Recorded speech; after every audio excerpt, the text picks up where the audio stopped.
Hi everyone, it's Jill Foster here for Penny Black. Thanks for joining us today as we take a peek at a few new products from Penny Black's newest collection, Be Merry. This is the first in several Take a Peek videos which we will be sharing over the next couple of weeks. All of these new products will be available in our online store beginning August 11th. And before we begin, I just wanted to mention that this video is designed to help you take a closer peek at our new collection and share some tips and hints as to how some of the cards were created. But don't worry, we will also have instructional videos coming soon that feature some of these new products and card designs. And if you're looking for a how-to tutorial or card making demonstration right now, be sure to scroll through the videos here on our YouTube channel, as there are many that feature techniques that can be used with these new stamps and dies too.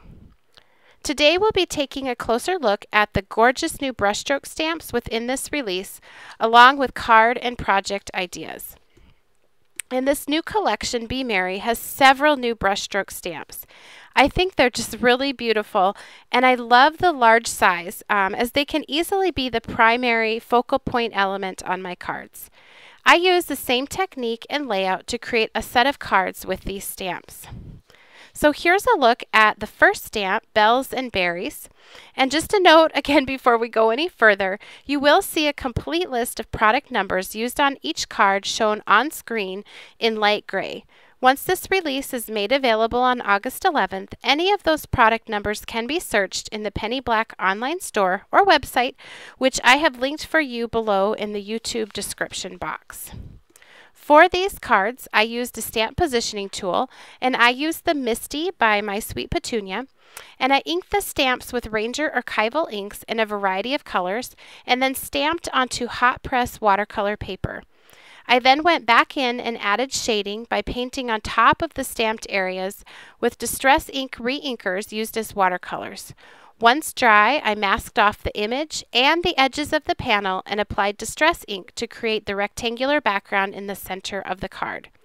Very light background stamping adds to the vintage appeal. And I'm planning to create a video to demonstrate this technique, so I hope you will stay tuned for that. Next, here's a look at Holly Sprig. Again, I really love the size of this stamp. And each of these cards in this set is a standard size, 4 1/4 by 5 1/2 inches, and you can see that the image fits perfectly as the main focal point. For the card on the left with Holly Sprig, I've added some snow, and I've just used a white gel pen to do that. And on the right, you get a peek there of the gorgeous and unique stamp Amaryllis. To add a few extra details on this flower, I colored on top of my stamped and painted areas using a very sharp colored pencil. And here's just a second idea using the same stamp. To create this card, I first masked off the perimeter of the panel using painter's tape. I then did my stamping with Tombow dual brush pens using a stamp positioner for multiple impressions, and blended the stamped areas with water using a paintbrush. I inked the background with Distress Inks before removing the mask and adding my die cut sentiment. And this card is a bit larger at 5 by 7 inches. And here's another variation using the same technique as the card I just showed before.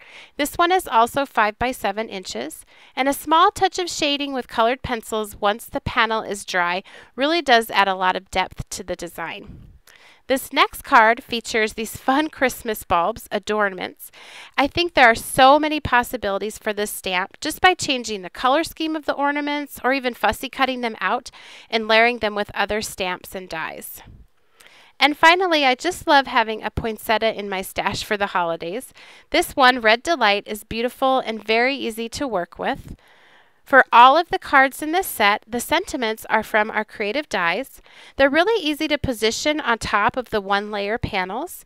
I like to cut mine from 140-pound watercolor paper in order to add just a little extra thickness and dimension to the finished design.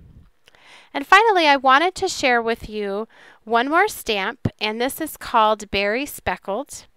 It is a bit more detailed than the previous stamps that I showed in this video, but it's similar as those brushstroke stamps because it is a solid silhouette style image. To create this card, I used a stamp positioning tool to stamp multiple impressions with light brown inks and light green inks. I then colored right on top with colored pencils.